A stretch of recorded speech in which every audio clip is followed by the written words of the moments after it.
Okay, well, hopefully you will actually see my face in this one. I'm not sure why it cut that out on the last two videos, but if not, I will keep working on that, and you will hopefully get to see both my face and the screen with our course on it. So this week, week two, hopefully you're starting to get in gear and kind of figure out the routine.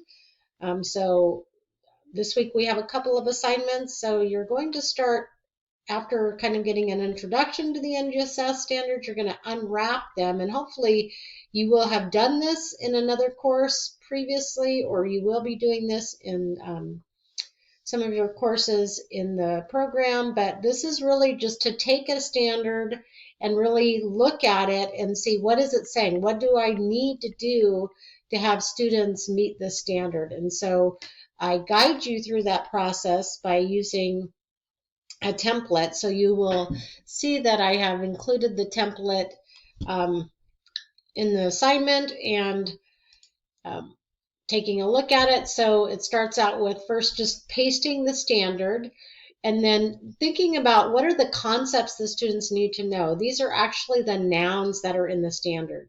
What are the skills? What do the students need to do? These are the verbs in the standard. So for both of these, just list them. Just the nouns, just the verbs. Then you're going to try to identify, so taking that information, what's the big idea? So what, at the end of this unit that I'm teaching on this standard, what is the most important thing that students need to know? And so, and what do I want them to come away with? These are really big ideas. So for instance, it might be if you're teaching a unit on evolution, rather than having it be specific, like facts that they have to remember, dates and people who were important. It's kind of like, how is evolution important to us as humans? What does it mean for our lives today? So by looking at information about how we have evolved, it can inform us on how to better adapt to our environments going forward. So that would be a big idea. Why is it important for students to know this information? So you're going to take that information and you're going to turn it into an essential question. I'm going to give you a cheat on this in just a minute. So basically you take that statement you just wrote about the big idea and you turn it into a question. And that should guide you in helping the students get through the standard. So this is what you're going to turn in for your assignment. So to give you a little bit of a cheat in how to, especially with those essential ideas, or questions and big ideas, there is a resource here called Essential Questions for NGSS. So somebody has already created the essential question. And so if you look up the content areas, so skip past the concepts and go to the practices, if you look up, and the practices, go to the standard, so for physical science, this would be the big idea for energy. How is energy transferred and conserved? You can actually copy that directly into the template as the essential question, and then work backwards and change that into a statement for your big idea. So how energy is transferred and conserved would be the big idea, and what's important for students to know. So that's the cheat. If you watch the video, it'll make that assignment much easier, and especially the second parts of that. So that's your first assignment, just kind of unpacking one of the NGSS standards. The other assignment is getting to know your profession, and this one's going to take a little bit longer. It also is guided by a template. I often provide these to help you work through the assignments, as we don't have time in class to talk through those. So in this case, you're going to actually look through some of the professional resources that Oregon science teachers need to be familiar with that guide our teaching.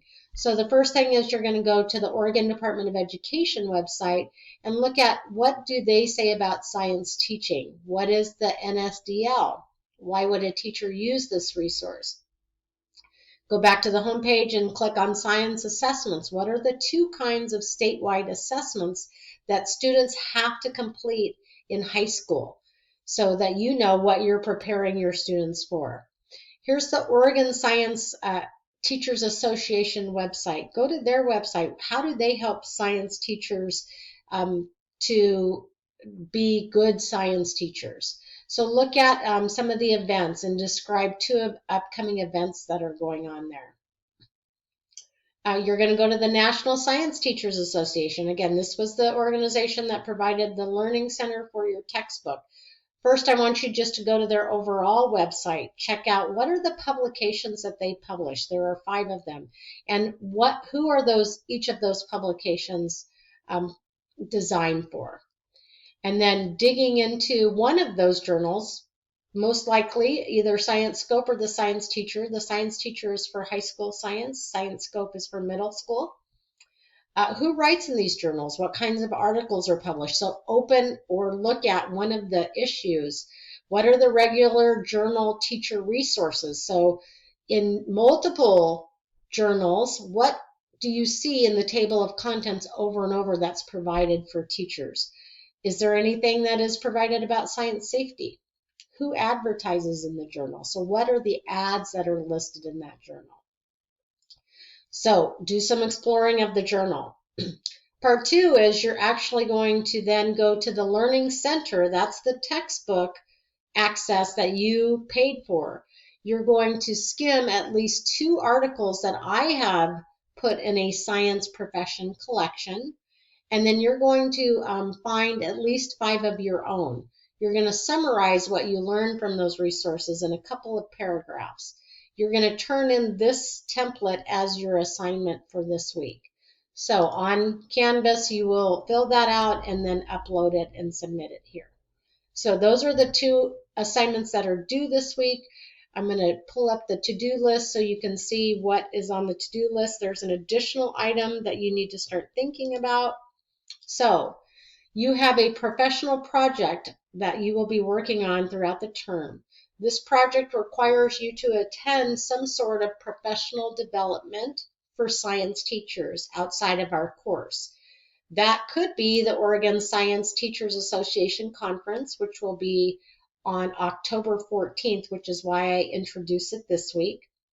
If you attend that conference, which does cost money, but as a student you get a reduced rate, you also get to sign up free as an Oregon Science Teacher Association member as a student.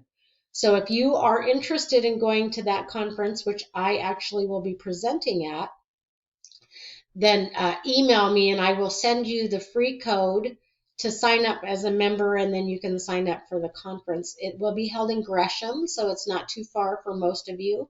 It's a 1-day conference, and that will count as your professional project. So you attend that, and then you're going to write up and create a small presentation about it. Now, if you can't attend the Oregon Science Teachers Association conference, then you can also do some other professional development. That might include like an NSTA webinar or some other, there are other organizations you'll be introduced to this term that do webinars, like the ONREP, and which is the Oregon National Resources Education something. And then there's also OFRI, which is the Oregon Forestry Resources. And so they do webinars. There's also, you may have, if you're already working in a district, they may have specific professional development that you attend. You may actually participate. It's likely that I will schedule some sort of STEM night this term with a district where you can come and help present a STEM night to high school or K-12 students. I'm not sure about that yet, but I'll let you know if that becomes an option. So, or if your district is doing some sort of STEM night, you could do that as your professional development.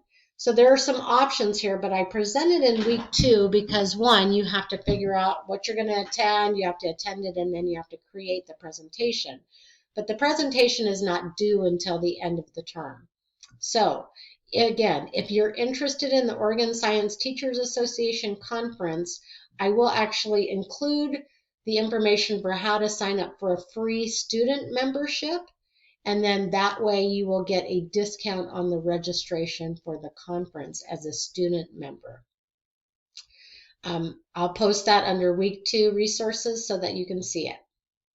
Whatever professional development you attend, it must be specific to science teaching. So you can't attend like a district PD on classroom management, that wouldn't work for this. It has to be specifically on science teaching.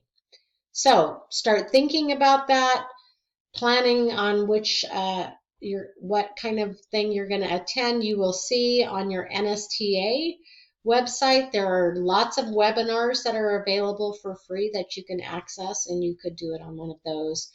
OSTA also has some other free webinars that they present throughout the year that you might, or throughout the term, that you might access, which is why I asked you to look at their events page. So keep that in mind. Just start thinking about that. And again, if you're going to do the OSTA conference, that will be coming up very quickly on October 14th. And so let me know any questions. You don't have to actually do anything other than just plan for what you're going to attend this week. Okay, so that's week 2, and we are really getting into it, and I hope you find this useful in thinking about how to teach science.